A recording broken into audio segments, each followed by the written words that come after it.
પોલીસે નશાના કારોબાર માટે એક મોટી કાર્યવાહી હાથ ધરી।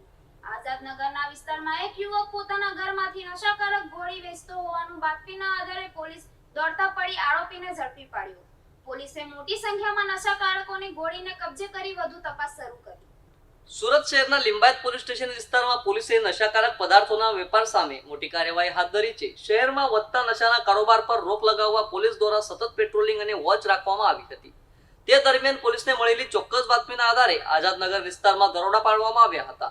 પોલીસને મળેલી માહિતી હતી કે યુવક પોતાના ઘરમાંથી નશાકારક ગોળીઓનું ગેરકાયદેસર વેપાર ચલાવી રહ્યો છે। બાતમીના આધારે લિંબાયત પોલીસની ટીમ તાત્કાલિક સ્થળ પર પહોંચી હતી અને ઘરમાં તપાસ હાથ ધરી હતી। તપાસ દરમિયાન પોલીસે મોટી સંખ્યામાં નશાકારક ગોળીઓનો જથ્થો મળી આવતા તેને કબજે કર્યો હતો। ત્યારબાદ પોલીસે આરોપી યુવકને ઝડપી પાડી કાયદેસરની કાર્યવાહી હાથ ધરી હતી। પ્રાથમિક તપાસમાં સામે આવ્યું છે કે આરોપી યુવક વિસ્તારમાં યુવાનોને નશાકારક ગોળીઓ વેચતો હતો। પોલીસે કબજે કરાયેલા મુદ્દામાલની કિંમત અંગે તપાસ શરૂ કરી છે, તેમજ આ નશાકારક દવાઓ ક્યાંથી લાવવામાં આવતી હતી અને તેની પાછળ કોઈ મોટું નેટવર્ક કાર્યરત છે કે નહીં તે દિશામાં પણ વધુ તપાસ હાથ ધરવામાં આવી રહી છે। આ કાર્યવાહી બાદ વિસ્તારમાં ચકચાર મચી ગઈ હતી। સ્થાનિક લોકો દ્વારા પણ પોલીસની કામગીરીને વખાણવામાં આવી હતી।